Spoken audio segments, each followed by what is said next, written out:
EMPSC कट्टा चॅनलचे latest video सर्वात आधी पाहण्यासाठी चॅनलला सबस्क्राइब करा आणि हा बेल आयकॉन दाबायला विसरू नका। नमस्कार विद्यार्थी मित्रांनो, स्पर्धाग्राम आपल्या सर्वांच्या लाडक्या ऑनलाईन प्लॅटफॉर्मवर सर्वांचं मी मनापासून स्वागत करतो। मित्रांनो, या ठिकाणी आपण सध्या संयुक्त पूर्व परीक्षा जी काही होणार आहे लवकरच, तर त्याच्यासाठी संभाव्य जे काही प्रश्न आहेत तर त्यांचं विश्लेषण पाहत आहोत। यापूर्वी आपण दोन भागांमध्ये साधारणतः जीवशास्त्राचेच अधिकाधिक प्रश्न त्या ठिकाणी कव्हर केलेले आहेत, पण हा जो काही भाग 3 आहे याच्यामध्ये आपण या ठिकाणी सामान्य विज्ञानाचे जे काही संभाव्य प्रश्न पाहणार आहोत, तर त्याच्यामध्ये जीवशास्त्राचे कमी प्रश्न आणि जे काही भौतिकशास्त्र आणि रसायनशास्त्र आहेत तर ह्याच्या तुलनेने थोडेसे जास्त प्रश्न सिलेक्ट केलेले आहेत। मित्रांनो, संभाव्य प्रश्न जे काही आहेत तर ह्याचा तुम्हाला फायदा होईल का? तर निश्चितपणे होईल, कारण या ठिकाणी आपण फक्त प्रश्न आणि त्याचं उत्तर पाहत नाही, तर त्या प्रश्न आणि त्या ओव्हरऑल त्या कन्सेप्टचं सखोल असं विश्लेषण देखील करत आहोत। म्हणजे एकंदर त्या प्रश्नाशी संदर्भ असणारा इतर कोणत्याही घटकावर जर प्रश्न आला तर तुम्हाला हमखास त्या प्रश्नाचं उत्तर इथं सोडवायला मिळेल। ठीक आहे, तर एकंदर ही जी काही परीक्षा आहे येणारी, जी गट ब आहे आणि त्याच्यानंतर येणारी गट क पूर्व परीक्षा आहे, तर एकंदर या परीक्षांचा, दोन्ही परीक्षांचा सर्वोत्तम पद्धतीनं अभ्यास करून घेण्यासाठी आम्ही स्पर्धाग्रामची संपूर्ण टीम आमच्या परीनं सर्वोत्तम असं त्या ठिकाणी कंटेंट यूट्यूबवर देण्याचा प्रयत्न करत आहोत। मित्रांनो, याचाच एक भाग म्हणून इथं आपण या सामान्य विज्ञानाची ही संभाव्य प्रश्नांची सिरीज चालू केलेली आहे। निश्चितच तुम्हाला याचा फायदा होईल। तर इथं या ठिकाणी या सिरीजमध्ये भाग 3 मध्ये पहिला प्रश्न आपण पाहूया।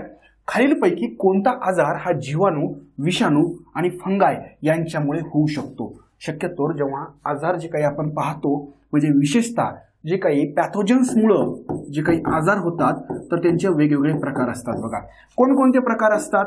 एक तर ते जीवाणूजन्य असतात, किंवा ते आजार विषाणूजन्य असतात, किंवा ते आजार कवकजन्य म्हणजेच त्या ठिकाणी फंगल असू शकतात, किंवा ते कृमींमुळे होणारे आजार असतात ज्यांना हेल्मिंथिक डिसीज असं म्हणतात। काय म्हणतात बरं? Helminthic disease. आता अशा वेळेस जीवाणूजन्य आजार म्हटलं की आपल्या डोळ्यासमोर काय येतं? टीबी, किंवा मग कॉलरा, टायफॉइड। ठीक आहे, त्याच्यासोबतच त्या ठिकाणी डिफ्थेरिया, पर्ट्युसिस, टिटॅनस हे आजार देखील त्या ठिकाणी जीवाणूजन्य येतं, म्हणजेच बॅक्टेरियल येतं, ज्यांच्यासाठी अँटीबायोटिक्स मोठ्या प्रमाणामध्ये अवेलेबल देखील येतं। विषाणूजन्य आजार म्हटलं की रेबीज, त्यानंतर एड्स, पोलिओ, त्याच्यानंतर आणखी काय येतं बरं? तर आपली कोल्ड, सामान्य जी काही सर्दी आहे तर ती देखील एक विषाणूजन्य आजार आहे, तर ह्यांचे आपल्या डोळ्यासमोर नाव येतात। कवकजन्य म्हटलं की त्या ठिकाणी रिंगवर्म, ठीक आहे, रिंगवर्म, त्याच्यानंतर मित्रांनो एक्झिमा म्हणजेच गचकर, नायटा, खरूज जे काही येतं ते सगळे कवकजन्य येतं। आणि त्या ठिकाणी कृमींमुळे होणारे जे काही आजार आहेत म्हणजेच हेल्मिंथिक, ॲस्केरियासिस वगैरे जे काही येतं तर ते कृमींमुळे होणारे आजार आहेत। त्याच्यानंतर काही जे काही आजार आहेत तर ते आदिजीवजन्य आहेत। आदिजीव म्हणजेच काय? तर प्रोटोझोल। तर अशा वेळेस त्यांचे नावं कोणते येतं? तर अमेबियोसिस आहे, स्लीपिंग सिकनेस आहे, किंवा मग त्या ठिकाणी एलिफंटियासिस म्हणजे ज्याला हत्तीरोग म्हणतात, तर हे सगळे आजार आदिजीवजन्य येतं। आता इथं काय विचारलंय बघा, जीवाणूमुळेही हा आजार होऊ शकतो, विषाणूमुळेही होऊ शकतो आणि चक्क कवकांमुळे देखील होऊ शकतो। असा आजार कोणता? निमोनिया, क्षयरोग, त्यानंतर देवी म्हणजे स्मॉल पॉक्स आणि पोलिओ। मित्रांनो, या ठिकाणी क्षयरोग जो काही आहे तर हा कन्फर्म बॅक्टेरियल टाईपचा आहे। इथं आपण जीवाणूजन्यमध्ये टीबी बघितलेला आहे, टीबी म्हणजेच क्षयरोग, त्यामुळं हा बॅक्टेरियल म्हणजेच फक्त जीवाणूंमुळे होतो। देवी, ज्याला स्मॉल पॉक्स म्हटलं जातं, एक अतिशय भयानक असा आजार जो सध्या आपल्याला पृथ्वीवरून नष्ट करण्यात यश मिळालेलं आहे। तर मित्रांनो, हा जो आजार आहे, स्मॉल पॉक्स असो किंवा मग इतर चिकनगुनिया, डेंग्यू, तर हे सगळे आजार व्हायरल आहेत, म्हणजेच त्या ठिकाणी विषाणूजन्य येतं। मग आता हे देखील आपलं उत्तर नसणार आहे।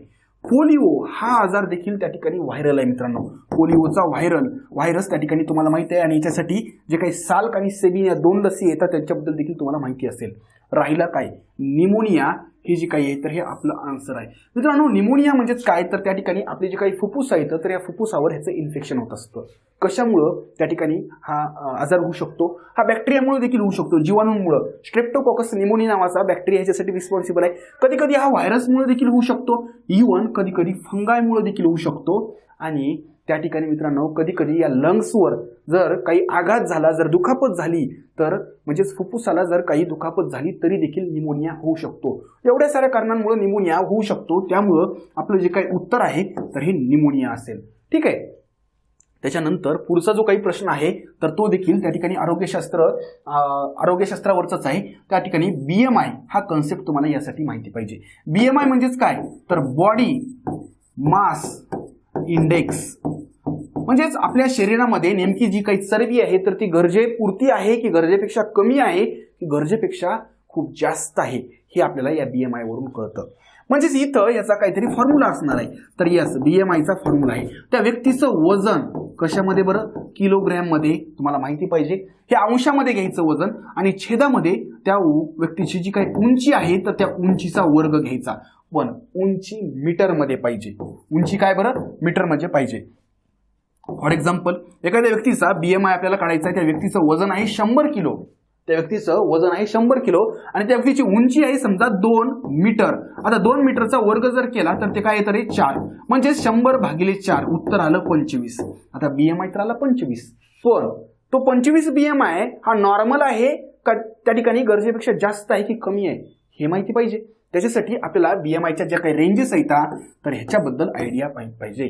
तर इथं तीव्र लठ्ठपणा कोणती BMIची रेंज दर्शवतो हे असं विचारलेलं आहे. तर इथं मित्रांनो 18.5 पेक्षा जर तुमचा BMI जर कमी आलेला असेल तर तुम्ही अंडर नरिश्ड आहेत, तुमचं अंडर वेट आहे. म्हणजेच त्या ठिकाणी तुम्ही हडकुळे आहेत. सोप्या भाषेमध्ये काय बरं, तुम्ही हडकुळे आहेत. 18.5 ते साधारणतः एक 24.99 ही जर तुमची रेंज असेल, म्हणजे इथं 25 दिलेला असेल बघा, 18.5 ते 25 किंवा काही ठिकाणी 24.99 असं देखील दिलेलं असू शकतं. तर हे नॉर्मल आहे, हे सामान्य आहे. म्हणजे तुम्ही या रेंजमध्ये जर असाल तर तुमच्याकडं चरबीचं प्रमाण हे गरजे इतकंच आहे. त्याच्यानंतर तुमच्याकडे समजा 24.99 ते साधारणतः एक 29.99 इतकं जर त्या ठिकाणी 25 ते 29.99 एवढं जर त्या ठिकाणी तुमचं चरबीचं किंवा BMIचं प्रमाण असेल तर त्या ठिकाणी तुम्ही लठ्ठ या कॅटेगरीमध्ये येता. आता त्या ठिकाणी 34.55 ही तुमची जर कॅटेगरी असेल तर तो सामान्य लठ्ठपणा आहे. काय बरं, सामान्य लठ्ठपणा. आणि जर तुमचं 35 ते 39.44 ही रेंज असेल तर तुम्ही अतितीव्र अशा लठ्ठपणामध्ये येत असता. काय बरं, तीव्र किंवा अतितीव्र लठ्ठपणा. म्हणजे एकंदर आपलं जे काही उत्तर आहे तर ते 35 ते 39.99 हे यायला पाहिजे. तर इथं या पद्धतीचं आहे का रे, तर यस आहे. 35 ते 40 म्हणजेच 39.99 हे जे काही आहे तर ही तीव्र लठ्ठपणा दर्शवतो. हा जो काही आहे तर त्या ठिकाणी मध्यम लठ्ठपणा दर्शवतो. हा जो काही आहे तर हा सामान्य लठ्ठपणा दर्शवतो. आणि हे जे काही आहे तर हे त्या ठिकाणी नॉर्मल आहे. म्हणजेच त्या ठिकाणी हे एवढं असायलाच पाहिजे. तर इथं आपलं जे काही उत्तर आहे तर हे 3 आहे, 35 ते 40. त्याच्यानंतर मित्रांनो पुढचा जो काही क्वेश्चन आहे तर तो केमिस्ट्रीवरचा आहे, रसायनशास्त्राबद्दलचा आहे. आणि ह्याच्यासाठी एक तत्व आपल्याला विचारलेलं आहे. अणूच्या कक्षेमध्ये इलेक्ट्रॉन भरत असताना कमी ऊर्जा असलेल्या कक्षेतील इलेक्ट्रॉन प्रथम भरतील आणि नंतर वरच्या ऊर्जा असलेल्या कक्षेत ते प्रवेश करतील. हे तत्व खालीलपैकी कोणत्या नावाने ओळखले जाते. आता मित्रांनो अणूमध्ये हे तर तुम्हाला माहिती असेल की केंद्रक असतं आणि त्या केंद्रकामध्ये आतल्या बाजूला प्रोटॉन आणि न्यूट्रॉन असतात. इलेक्ट्रॉन जे काही असतात तर ते केंद्रकाभोवती वेगवेगळ्या ऑर्बिटमध्ये किंवा शेलमध्ये फिरत असतात. मग आता इथं जर पाहिलं तर क्रमानं या ऑर्बिटला त्या ठिकाणी वेगवेगळे नावं देखील आहेत. पहिली ऑर्बिट जी काही आहे तर तिला K नावानं ओळखलं जातं, दुसरी L, तिसरी M आणि चौथी N. पहिली K, दुसरी L, तिसरी M आणि चौथी N. या K मध्ये जास्तीत जास्त त्या ठिकाणी 2 इलेक्ट्रॉन्स त्या ठिकाणी राहू शकतात. L मध्ये 8, M मध्ये 18 आणि N मध्ये 32. आता हे कसं काढलं जातं तर ह्याच्यासाठी एक फॉर्म्युला आहे 2n². 2n² n म्हणजे नंबर ऑफ ऑर्बिट. मग आता ह्याच्यावरून हे 2, 8, 18, 32 हे आकडे आपल्याला मिळालेले आहेत. आता ह्या झाल्या शेल. कोणत्या आहेत बरं, K, L, M, N. या शेलमध्ये या ऑर्बिटमध्ये पुन्हा सबशेल असतात. म्हणजेच शेल म्हणजे कवच आणि या कवचांमध्ये पुन्हा उपकवच असतात. आता हे उपकवच कोणते असतात तर K मध्ये S नावाचं उपकवच असतं. एल मध्ये एस आणि पी नावाचं उपकवच असतं, एम मध्ये एस पी आणि डी नावाचं उपकवच असतं आणि एन मध्ये एस पी डी आणि एफ अशी 4 उपकवच असतात. ठीक आहे. तर इथं मित्रांनो या ठिकाणी अणूच्या कक्षेमध्ये इलेक्ट्रॉन जेव्हा भरत असतात तेव्हा पहिल्यांदा ते कमी ऊर्जा कक्षेत भरल्या जातात आणि नंतर वरच्या ऊर्जाच्या कक्षेत जातात. हे तत्व कोणी दिलेलं आहे तर हे अबव प्रिन्सिपल नावानं ओळखलं जातं. कोणत्या नावानं ओळखलं जातं? अबव प्रिन्सिपल, मराठीमध्ये अबव तत्व. ठीक आहे. तर इथं या ठिकाणी तुम्हाला त्याचं उत्तर भेटलेलं आहे. त्याच्यानंतर जेव्हा 2 अणूंमधील बंध निर्मिती म्हणजेच बॉन्ड फॉर्मेशन वेळी दोन्ही इलेक्ट्रॉन एकाच अणूने दिलेले असतात तेव्हा खालीलपैकी कोणता बंध निर्माण होतो? मित्रांनो, बंध जे काही येतं, बॉन्ड जे काही येतं, ह्यांचे प्रकार तुम्हाला निश्चितच माहिती असतील. पहिला जो काही आहे महत्वाचा सहसंयुज बंध, त्याला कोव्हॅलेंट बॉन्ड म्हणतात. जे काही सेंद्रिय संयुगी असतात, ऑर्गॅनिक कंपाऊंड्स असतात, तर त्याच्यामध्ये सर्रास आपण सहसंयुज बंध पाहतो.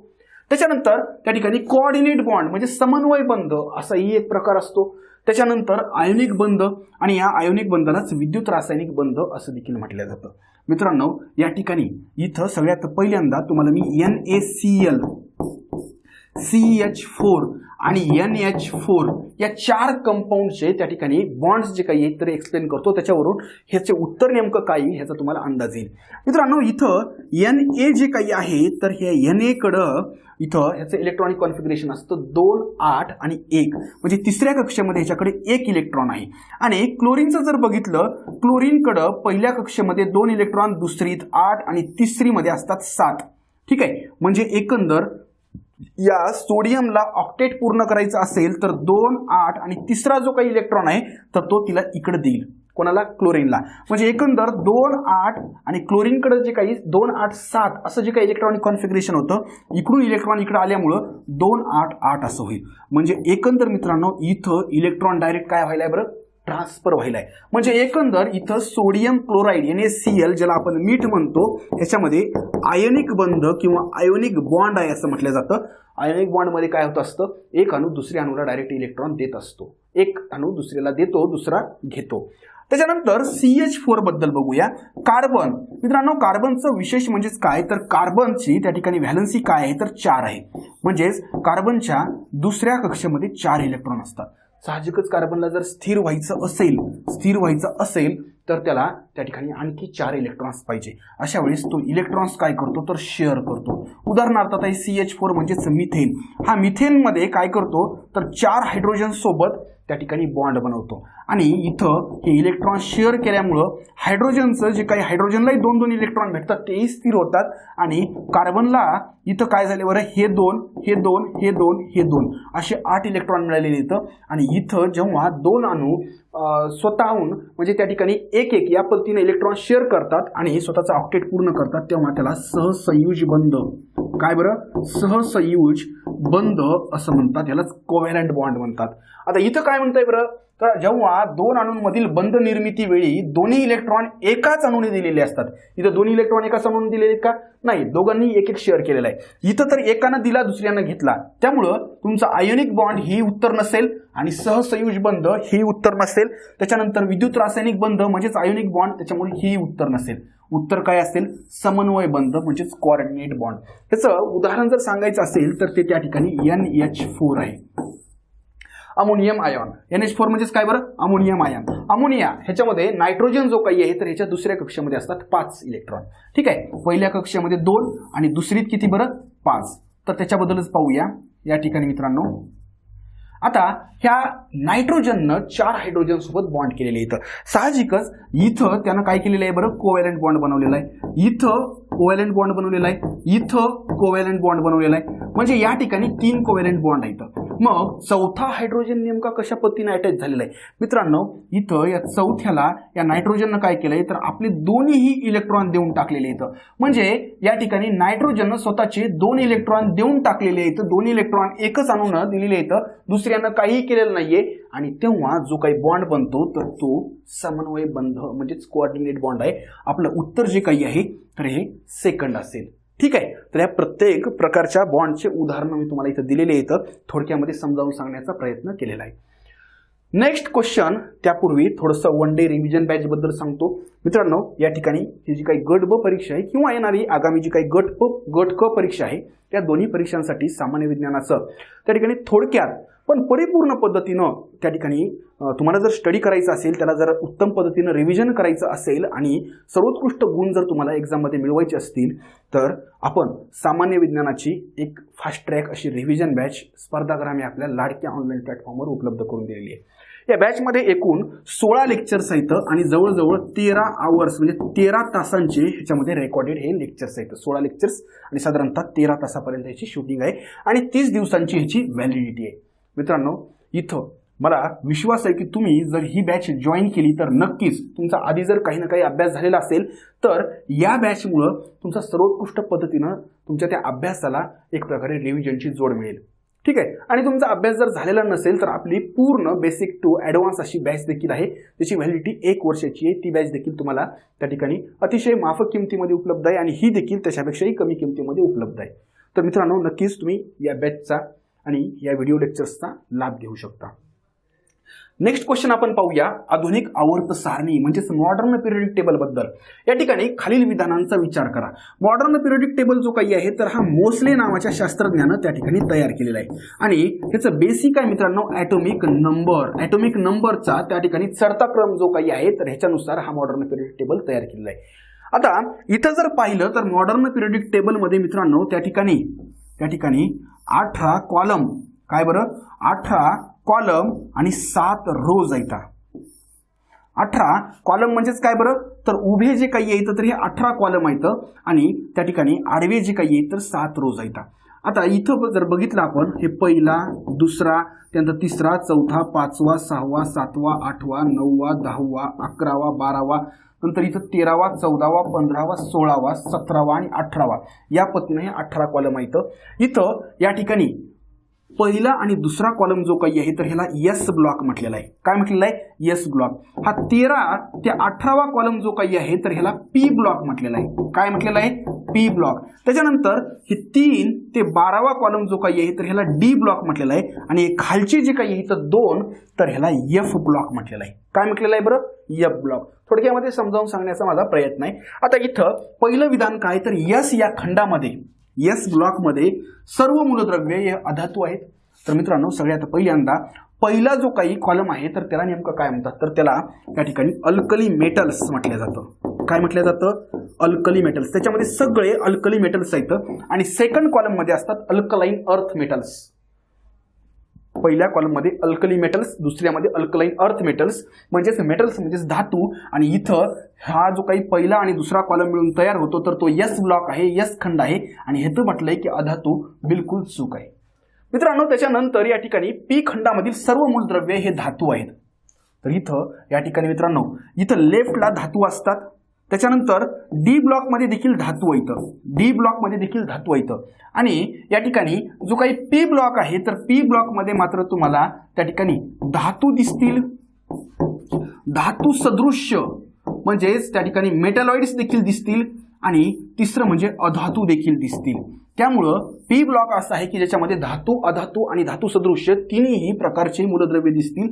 सेकंड स्टेटमेंट देखील चूक आहे. एफ खंडामधील मूलद्रव्यांना संक्रामक मूलद्रव्य म्हणतात. इथं मित्रांनो जो काही डी आहे तर त्याला त्या ठिकाणी त्याच्यामध्ये सगळे मेटल्स आहेत आणि ह्या डी ब्लॉकला संक्रामक म्हणजेच त्या ठिकाणी ट्रान्झिशन मेटल्स म्हटलं जातं आणि मग या एफ ला काय म्हटलं जातं तर ह्याला आंतरसंक्रामक म्हटलं जातं. काय म्हटलं जातं बरं? आंतरसंक्रामक मूलद्रव्य. का बरं? कारण हे जे काही डी ब्लॉक मधले एलिमेंट्स आहेत ना तर त्याच्या शेवटच्या 2 कक्षा ह्या अपूर्ण भरलेल्या असतात आणि एफ ब्लॉक मधल्या मूलद्रव्यांच्या शेवटच्या 3 कक्षा अपूर्ण असतात. म्हणजेच त्या ठिकाणी एफ खंडामधल्या मूलद्रव्यांच्या शेवटच्या 3 कक्षा अपूर्ण भरलेल्या असतात म्हणून त्यांना आंतरसंक्रामक मूलद्रव्य म्हणतात. संक्रामक नाही, कारण संक्रामक म्हणतात डी ला, त्यामुळे तिसरं स्टेटमेंट देखील चुकीचं आहे. त्या ठिकाणी आपल्याला खालील विधानांचा विचार करायचा आहे आणि तिन्ही विधानं अयोग्य येतं, वरील सर्व विधाने अयोग्य हे आपलं चौथं उत्तर असेल. ठीक आहे. त्याच्यानंतर मित्रांनो आपण 6वा क्वेश्चन पाहूया. खालीलपैकी कार्बनचे अस्फटिकी अपरूप कोणते? मित्रांनो, कार्बन ज्याचा ॲटॉमिक नंबर आहे 6 आणि हा जो काही आहे मित्रांनो तर सेमी कंडक्टर आहे. ठीक आहे. कार्बन जो काही आहे ज्याचा ॲटॉमिक नंबर 6 आहे, तर या ठिकाणी हे एक ऑर्गॅनिक असं त्या ठिकाणी एक एलिमेंट आहे आणि ऑर्गॅनिक केमिस्ट्रीमध्ये ह्याचं फार महत्त्व आहे. तर 2,4 हे त्याचा त्या ठिकाणी इलेक्ट्रॉनिक कॉन्फिगरेशन आहे. म्हणजे ह्याची व्हॅलन्सी किती आहे कार्बनची, तर कार्बनची व्हॅलन्सी आहे 4. कार्बनची व्हॅलन्सी काय बरं, तर त्या ठिकाणी 4 आहे. आता अशा वेळेस हे कार्बनचे वेगवेगळे अपरूप देखील फार महत्त्वाचे येतं. अपरूपामध्ये त्या ठिकाणी 2 प्रकारचे अपरूप असतात. पहिला प्रकार आहे स्फटिकी, आणि स्फटिकी म्हणजेच काय तर क्रिस्टलाइन, आणि दुसरा प्रकार आहे अस्फटिकी. अस्फटिकी म्हणजेच त्या ठिकाणी नॉन क्रिस्टलाइन. मित्रांनो, या ठिकाणी जर पाहिलं क्रिस्टलाइन जे काही सॉलिड्स असतात तर त्यांच्यामधले जे काही अणू असतात ते एका पर्टिक्युलर पॅटर्नमध्ये वेल प्लॅन्ड आणि एका पर्टिक्युलर पॅटर्नमध्ये अरेंज असतात. आणि कार्बनचे जे काही स्फटिकी असे अपरूप आहेत तर त्याच्यामध्ये त्या ठिकाणी हिरा आहे, त्याच्यानंतर दुसरा आहे ग्राफाईट, त्यानंतर तिसरा आहे त्या ठिकाणी बकीबॉल, त्यालाच त्या ठिकाणी फुलेरिन देखील म्हटलं जातं. काय म्हटलं जातं, फुलेरिन. त्यानंतर इव्हन काही दिवसांपूर्वी शोधल्या गेलेलं ग्राफिन हे देखील त्या ठिकाणी क्रिस्टल असं स्ट्रक्चर आहे. या ठिकाणी हिरा जो काही आहे कशा पद्धतीचं क्रिस्टल स्ट्रक्चर आहे, टेट्राहायड्रल स्ट्रक्चर आहे. याच्यावरही प्रश्न आला होता. टेट्राहायड्रल 3 डायमेन्शनल स्ट्रक्चर आहे. ग्राफाईट जे काही आहे तर ते 2 डायमेन्शनल स्ट्रक्चर आहे, एकाच प्लेनमध्ये असतं. तर हे क्रिस्टलाइन फॉर्म इथं बघितलेलं येतं. अस्फटिकी कोणता आहे, तर कोल. आता हे कोलमध्ये ही पीट, लिग्नाइट, बिटुमिनस, अँथ्रासाइट हे सगळे प्रकारचे कोल जे काही येतं तर ते अस्फटिकी येतं. इथं बघूया अस्फटिकी अपरूप विचारलेलं आहे. हिरा आहे का, नाही, हिरा स्फटिकी आहे. ग्राफाईट आहे का, नाही, ग्राफाईट देखील स्फटिकी आहे. फुलेरिन आहे का, नाही, फुलेरिन देखील स्फटिकी आहे. आपलं जे काही उत्तर असेल तर ते अँथ्रासाइट म्हणजेच हे काय बरं, तर कोळसा आहे. कार्बनचंच एक अस्फटिकी असं अपरूप म्हणजेच त्या ठिकाणी अँथ्रासाइट, कोळसा. आपलं उत्तर जे काही असेल 4th असेल. नेक्स्ट क्वेश्चन बघूया, फिजिक्सवरचा आहे आणि लाईट या टॉपिकवरचा आहे. मित्रांनो, इथं जेव्हा एखाद्या माध्यमाचा अपवर्तनांक रिफ्रॅक्टिव्ह इंडेक्स हा निर्वात पोकळीच्या संदर्भात काढला जातो तेव्हा त्याला काय म्हणतात, शुद्ध अपवर्तनांक, त्यालाच ॲब्सोल्यूट रिफ्रॅक्टिव्ह इंडेक्स, निर्वात अपवर्तनांक म्हणजेच व्हॅक्यूम रिफ्रॅक्टिव्ह इंडेक्स, साधारण अपवर्तनांक म्हणजेच जनरल रिफ्रॅक्टिव्ह इंडेक्स, अचूक अपवर्तनांक म्हणजे करेक्ट रिफ्रॅक्टिव्ह इंडेक्स. काय उत्तर येईल मित्रांनो, ह्याच्यासाठी आपल्याला रिफ्रॅक्टिव्ह इंडेक्स हा कन्सेप्ट काय असतो हे त्या ठिकाणी पहिल्यांदा बघावं लागेल. मित्रांनो, निर्वात पोकळीमध्ये त्या ठिकाणी प्रकाशाचा वेग हा सर्वाधिक असतो आणि तो असतो 3,00,000 किलोमीटर प्रति सेकंद. मित्रांनो, जेव्हा त्या ठिकाणी हा प्रकाश इतर माध्यमातून जात असतो तेव्हा निर्वात पोकळीच्या मानानं त्या प्रकाशाला काही ना काही प्रमाणामध्ये अधिक प्रमाणामध्ये रेझिस्टन्स फेस करावा लागतो, त्याला तिथून पास होताना काही ना काही समस्या लागते.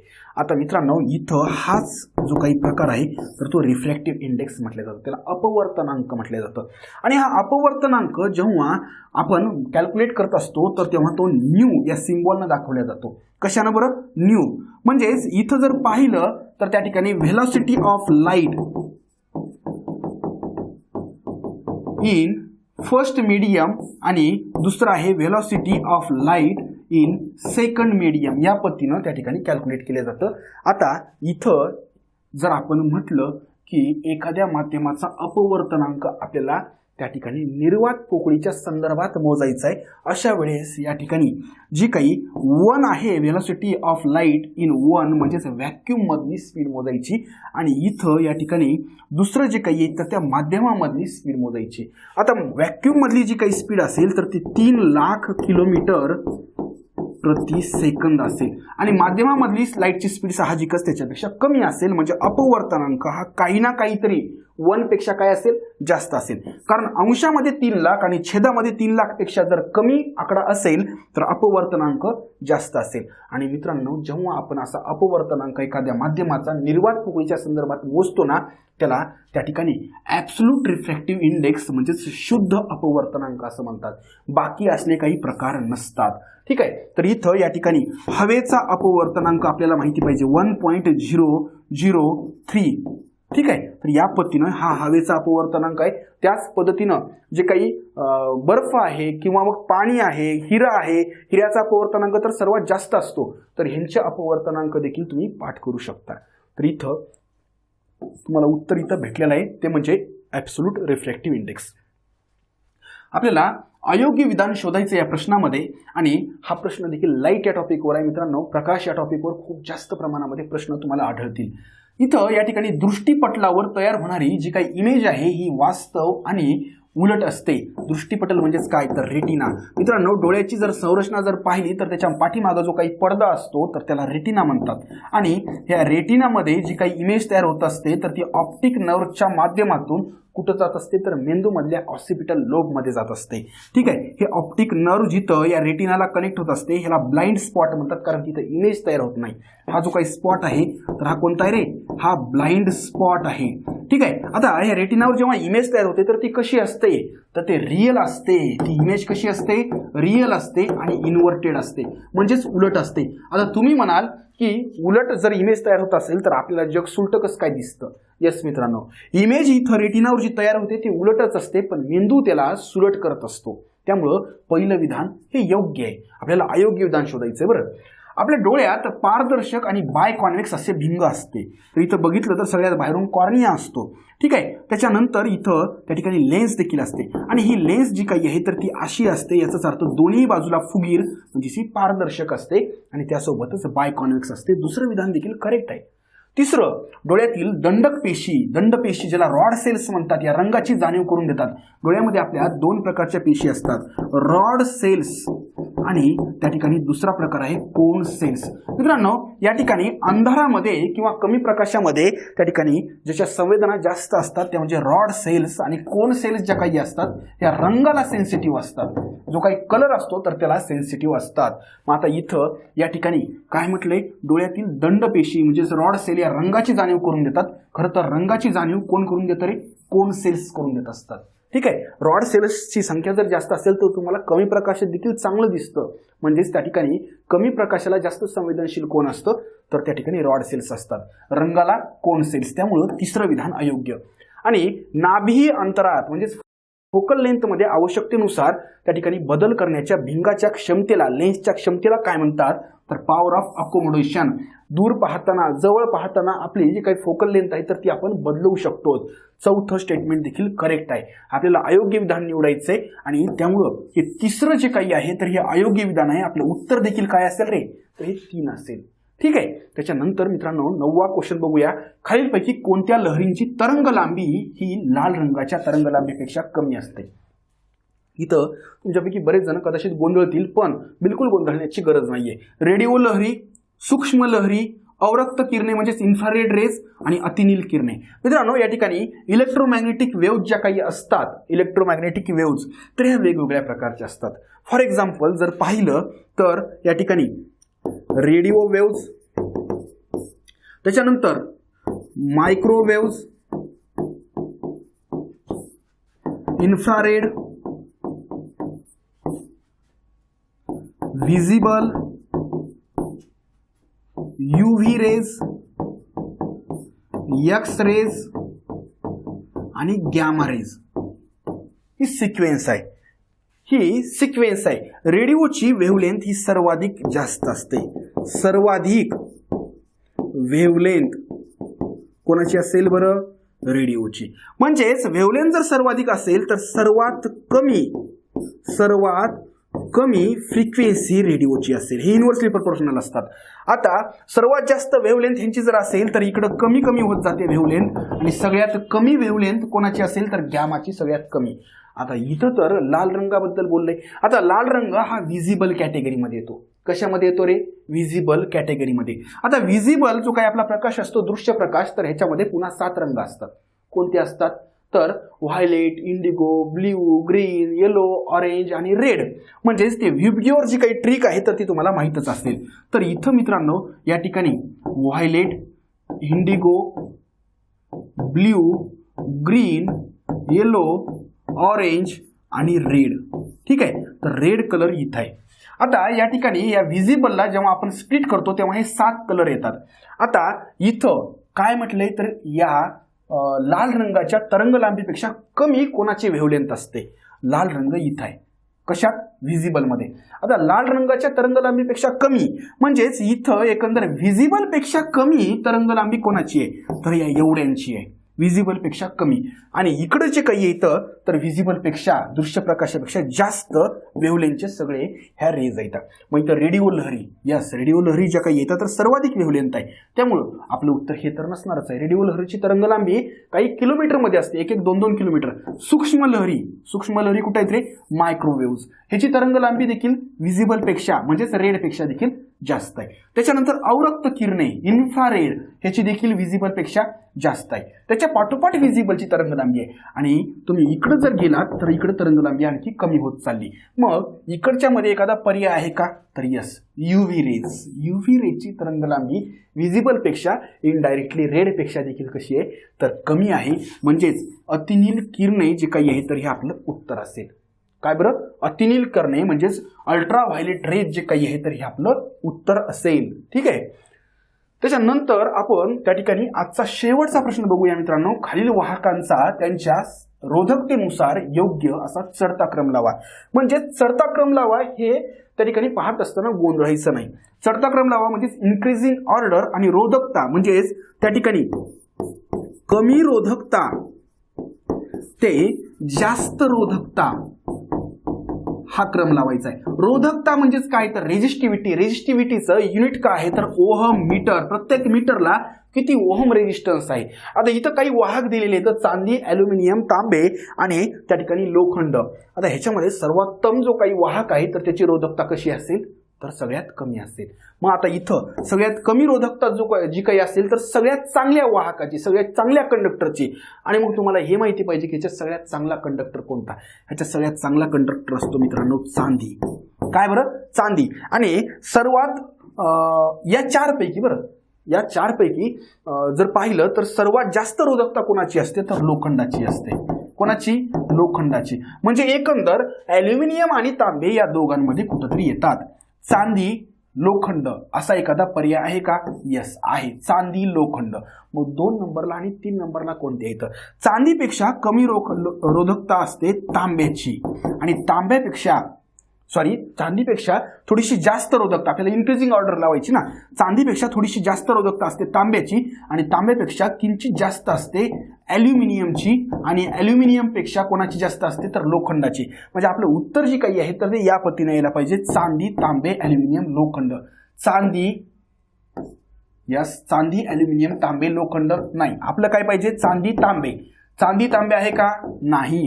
म्हणजे एकंदर वरील पैकी नाही हे आपलं उत्तर असेल. काय बरं? वरील पैकी नाही. आपली सिक्वेन्स इन्क्रीजिंग ऑर्डर मध्ये रेजिस्टिव्हिटीच्या लावायची होती. चांदीची रेजिस्टिव्हिटी रोधकता सगळ्यात कमी आहे आणि या पद्धतीनं रोधकता वाढत जाते. तर मित्रांनो या ठिकाणी आपण त्या ठिकाणी फिजिक्स आणि केमिस्ट्रीचे सर्वोत्तम दर्जाचे प्रश्न या भाग 3 मध्ये कव्हर केलेले आहेत. मी अपेक्षा करतो की तुम्हाला या आपल्या संभाव्य प्रश्नांच्या सिरीजचा खूप जास्त फायदा होईल. याच पद्धतीनं मित्रांनो यानंतर देखील गट क परीक्षेसाठी देखील आपण याच सिरीजला कंटिन्यू करणार आहोत. एकंदर स्पर्धाग्रामचा आणि माझा वैयक्तिक एकच हेतू आहे की जास्तीत जास्त क्वालिटी मटेरियल यूट्यूबच्या माध्यमातून तुम्हा सर्वांपर्यंत पोहोचवावं आणि तुमच्या सगळ्यांचा सर्वोत्तम अशा पद्धतीचा रिझल्ट आणण्यामध्ये आमचा एक थोडासा खारीचा वाटा असा त्या ठिकाणी असेल ही एक आमची अपेक्षा असते. तर मित्रांनो या ठिकाणी लवकरच नेक्स्ट लेक्चरच्या निमित्तानं आपली भेट होईलच. तोपर्यंत खूप खूप धन्यवाद.